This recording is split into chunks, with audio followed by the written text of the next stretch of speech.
This is a really hard act to follow, John, because I'm not as funny as him. Ursula Llabres, I work at Facebook, and first I wanted to thank Dave for having me back here after first time speaking in his inaugural event in 2016. And the quality of this event only keeps getting better. So I've been in customer success for over 15 years. I'll stop at 15. I started when I was 12. And I've had the pleasure of working with folks who've been on stage alongside Melinda, Linda, John, Bobby Cooper, who's present here, and Bill Cushart, who's currently working as one of our partners for Workplace by Facebook. And really, I think the thread of today is all about relationships and connection and the value those brings to us and also to the practice of customer success. So my session today really is around how do we create customer, or how do we quantify the value of what we do and through our customer experience. And I want to share my personal experience of how we did that at Workplace by Facebook in terms of how do we quantify the value of the way we did business with our customers, but also the product itself. And there's that slide. How many of you have the knowledge that connection and human relationships have impact to your lives? How many of you need to actually quantify what the bottom line of that is to your business? Right. So at Facebook, I have to. But before I start, I wanted to first share a personal story. I'm an avid outdoors woman. And this year, I spent time on a retreat in BC, in Nelson, BC. And this is an image of one of the hikes that I did. I went to learn how to hike with poles. And in doing so, I also learned all around wellness, around nutrition, stress management, sleep, and relationships, and how all those elements are part of wellness. And when I came back to my house, I actually had to have a crucial conversation with a family member whose relationship with me had gotten into this slippery slopes. And so what I did is I applied a lot of the techniques that I learned at this retreat. And the positive outcome of that conversation for me felt like it paid for in spades for the investment that I had in that retreat. And I thought, how do I create this perception of value through the work that we do at Workplace? How do I create the customer recognition of value? Or how do I help customers recognize value through the customer journey? So let me give you a little bit of background. If you've never heard of Workplace by Facebook, raise your hand. Okay. So Workplace by Facebook is an application that Facebook used for the past 11 years internally to connect employees and communicate internally. And it's actually been an incredible asset to the company as it's grown exponentially and a way to maintain the culture of the company. So in 2016, they packaged this as a product to sell to enterprises. This is the first time Facebook enter into B2B and enterprise space. That was 2016. Since then, we have had the privilege of recruit or welcome companies like Walmart, AstraZeneca, Nestle, Stanley Black & Decker, Starbucks as our customers. In October, in the upcoming October, we're going to announce that we have reached 3 million users, which is a very substantial amount. It definitely indicates value or success. And so customer success team at Workplace Our job at the time, so before I took this job, I actually led the America's customer success team. And our job was to implement Workplace wall-to-wall, but not just to implement and ensure that there's adoption, but to help create positive cultural transformations in those organizations. And we had to create the need for a perception of value. So what we wanted to do is, how do we tie the value of what we do, both from a product perspective and from a CS and customer-facing team perspective, to what the customer impact is? And how do I connect this two? And so we wanted to create a framework that we can use, because there was a couple of things that were going to be important that were introduced this year. When we first launched Workplace, it was free. We didn't have to charge customers. On the second year, we started charging customers, and they could pay on a monthly for what their monthly usage was. However, this year, we were introducing both a renewal motion and new pricing and packaging motion. So as you can imagine, customers are now looking for us to say, what is the tangible value that Workplace brings to the organization? And when we think about Workplace, the way I look at it is, how do you quantify the value of people getting connected? How do you quantify the value of communication within the organization? We know, we have anecdotal evidence, we have customer testimonials.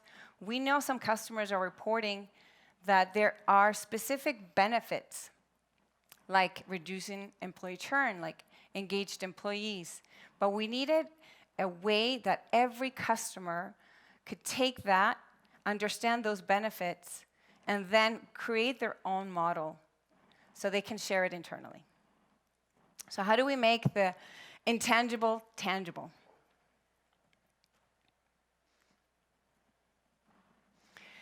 Enter the value assessment framework.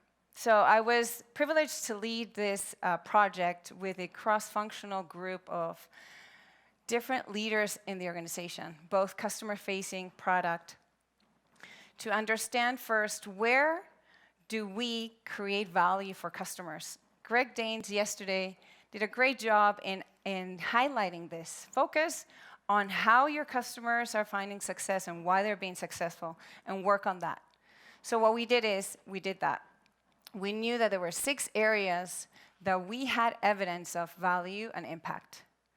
And then what we did is, we created a model where we can help customers articulate the business value of the tool, but also what we needed to do is this is a framework that can be used in the sales process. Because oftentimes when we look at data signals, like surveys or NPS or the ultimate data signal of value, which is a renewal, I find that puts us into a reactive position. Personally, I believe that the best renewal strategy happens during the sales or implementation stage, where we can create the expectation and agree upon a plan for success that is going to get to a both expansion and renewal strategy. So the idea of this framework was that it can be used and should be used during the sales cycle to create a business case so we can get exec buy-in and for investment for Workplace. The second purpose of the framework was also to help us as a blueprint for implementation. And the third was absolutely to help us into the business review process and then make the renewal very smooth. So what we wanted to do is both have a tool that we can share the same language with customers and also share the same language within the company of what value means for customers and what value means for us. And then also have a tool that we can hold our customers accountable. So it's basically framed like this. What problems are you solving for? So what are the things that are our strength as a company or as people or as a team?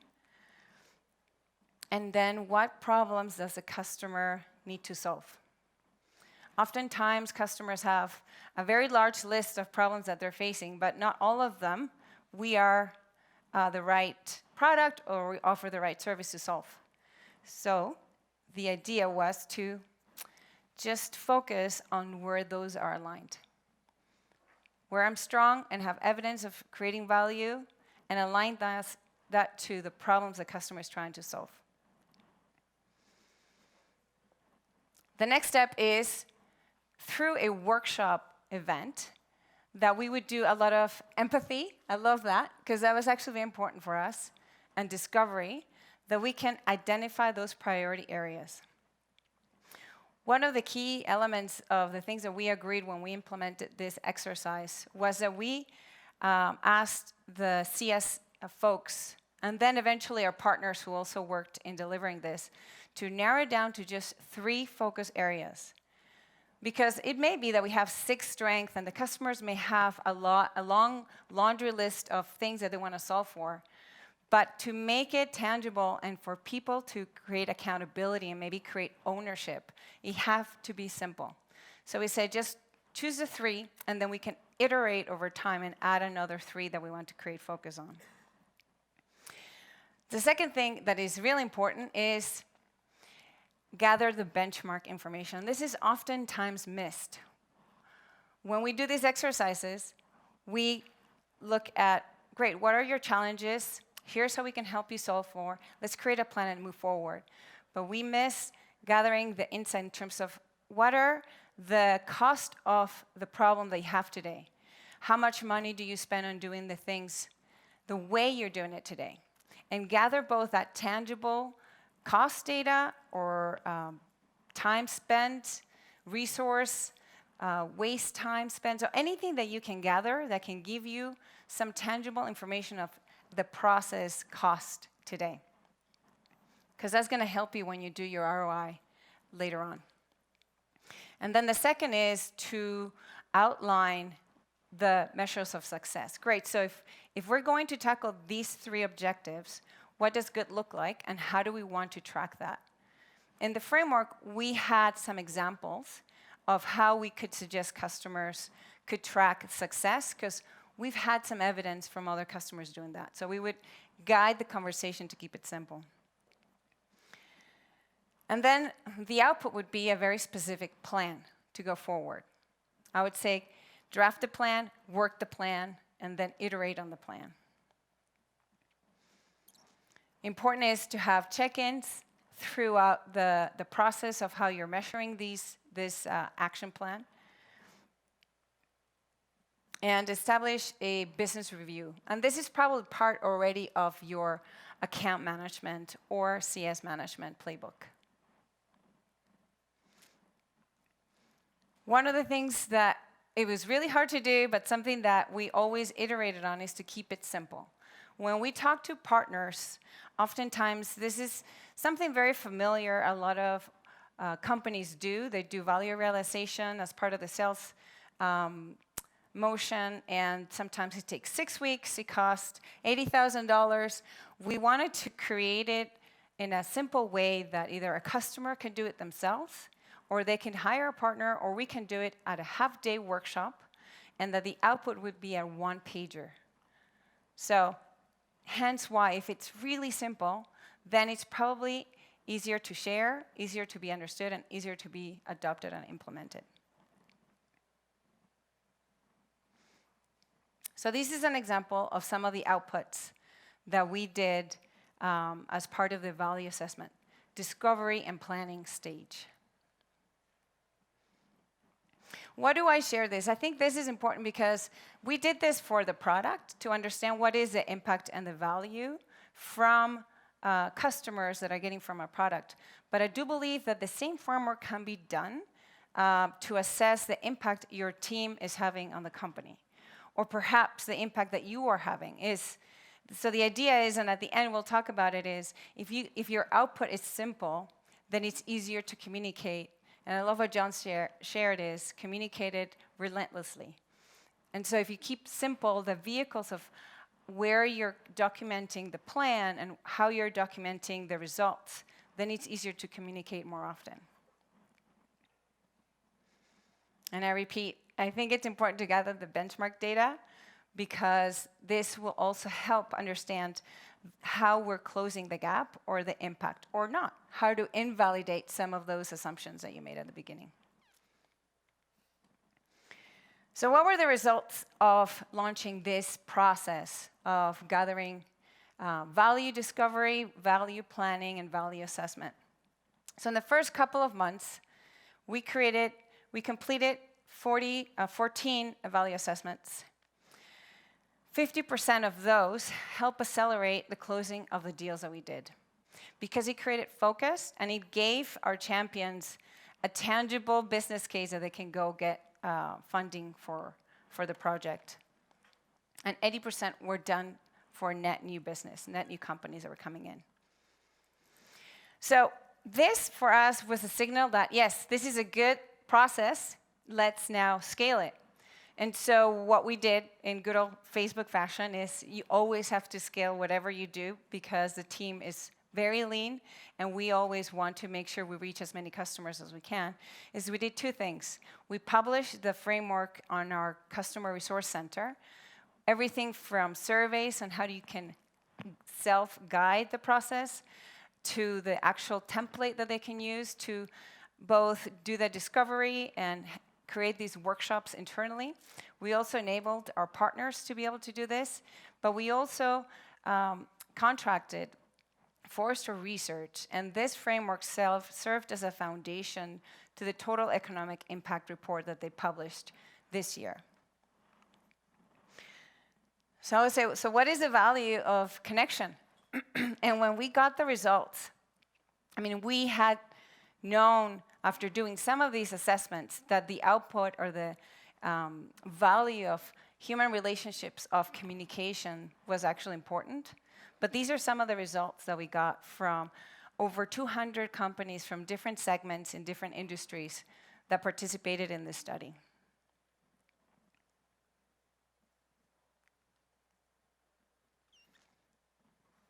Okay, I'm going to move this. So one of the things is, this is a framework that is very versatile. You can use it proactively to help with your sales acceleration and as a blueprint for implementation. It's definitely a foundation for business reviews. Oftentimes, when we're doing QBRs, we focused on quick updates, but if we set up the expectation that in our business review, we're going to examine and we're going to assess the value based on the discovery and planning exercise we did early on that journey, it helps bring executives to your business review, and it helps keep customers accountable for the things that you agreed at the beginning of that journey. So it helps with the continuity of that conversation. And ideally helps you upsell because your results are pretty positive. Or not, or actually iterate and do the things that they need to do to change the results. And at the end is just, I would say, what are the 6 steps for this to be translated into a context that is for your personal needs, whether it's for your business or for your own career.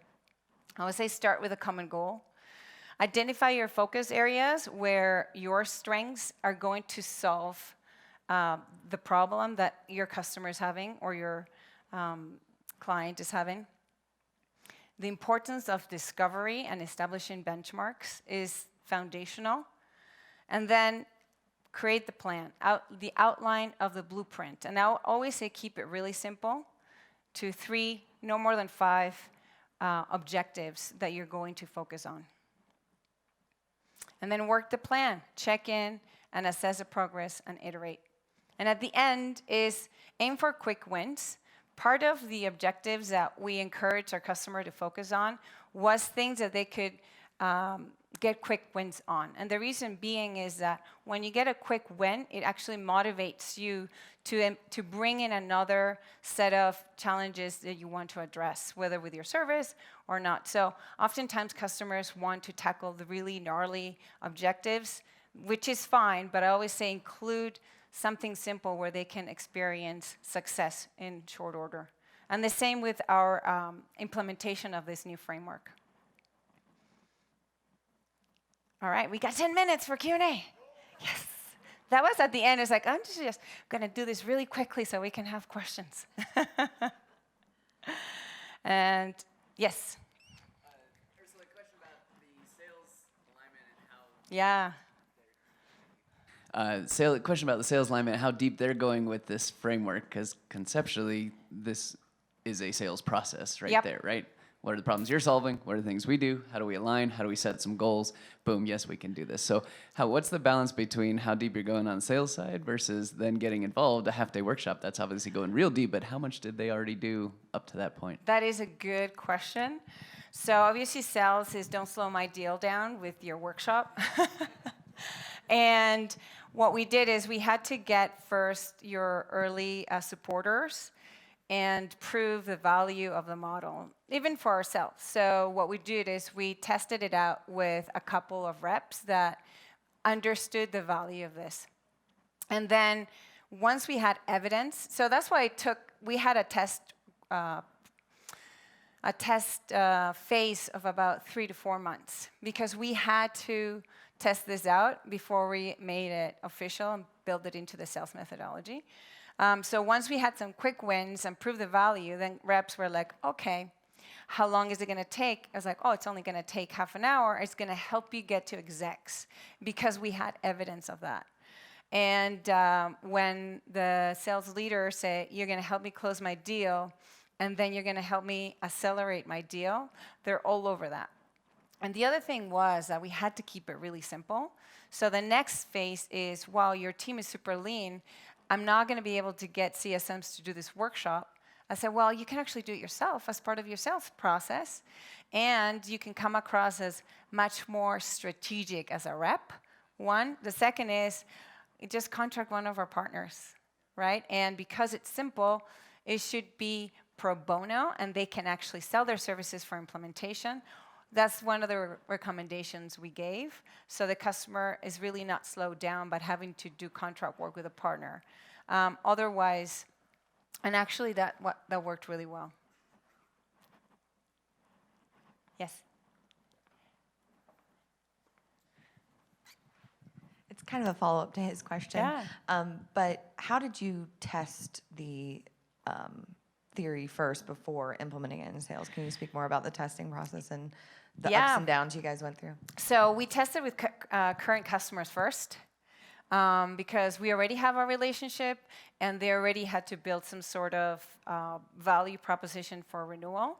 So part of the group that did this framework with me were included CSMs from all over the globe, really. And so we had to do this retroactively, which is not ideal, because sometimes the data that you use for benchmarks could be, a little suspect. But it was part of the testing phase. And when the customers, it was interesting because it helped us refine what were our strength areas through the testing process. It helped us also outline how should recommend what measures customers should focus on for measuring true success of addressing that challenge. So what we did is we tested with customers first to refine the model. We had several iterations of the deck, and also kind of the process. It was very complex at first, and when we did the first workshop, it took an entire day, and it was very exhaustive. The next iteration, we created a pre-work survey, so that helped gather some data in advance, so that helped expedite the process. So we literally would do one, get connected, what worked, what didn't work, and then iterate on it. And so until we had one that was pretty agile and pretty plug and play. But yeah, there was extensive testing before we even did this 14 assessments. Yeah. No questions? Come on, we have 3 more minutes. Yes.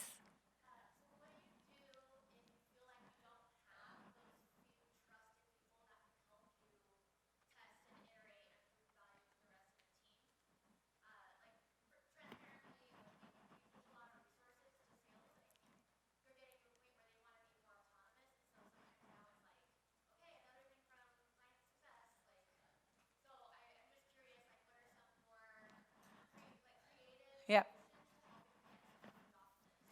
Well, so I may not have done this in my conversation, but it is incredibly important to also understand where the challenges in sales are before you even suggest something like this. So for us, part of the sales challenges included that the deal was taking too long, that they were not, especially at the point where they had to get buy-in, they were not getting to executives, or their executives were already asking for ROI information, which we didn't have at the ready. We had a lot of anecdotal. So part of the pitch to sales was, this is going to help address your current pain points. Let's work together. The other thing I also recommend is, if you don't find other people, just, in good Facebook spirit, just hack it, do it yourself. So try it. You just need one example. We didn't approach sales to start engaging with the prospects until we had a few iterations under our belt with existing customers. Customers are much more willing to play with you on these things because they're learning in the process. And you can also try with smaller customers, which is less risky than trying with your big customers. The other thing that it's notable is that we actually use this for our largest deals, because these large accounts that I mentioned in the beginning all have to justify ROI of all the tools that they have investment. And if you can make your champion and hero and get them promoted, that is really, at the end of the day, the value, like the point of CS is to create value in every interaction that you have along your journey. And if you can get somebody promoted, that is the ultimate personal value to them, but they can actually say the project that we brought and the partnership with this company has created value for the organization as well. Yeah. Was this useful? Yeah? All right. Thank you.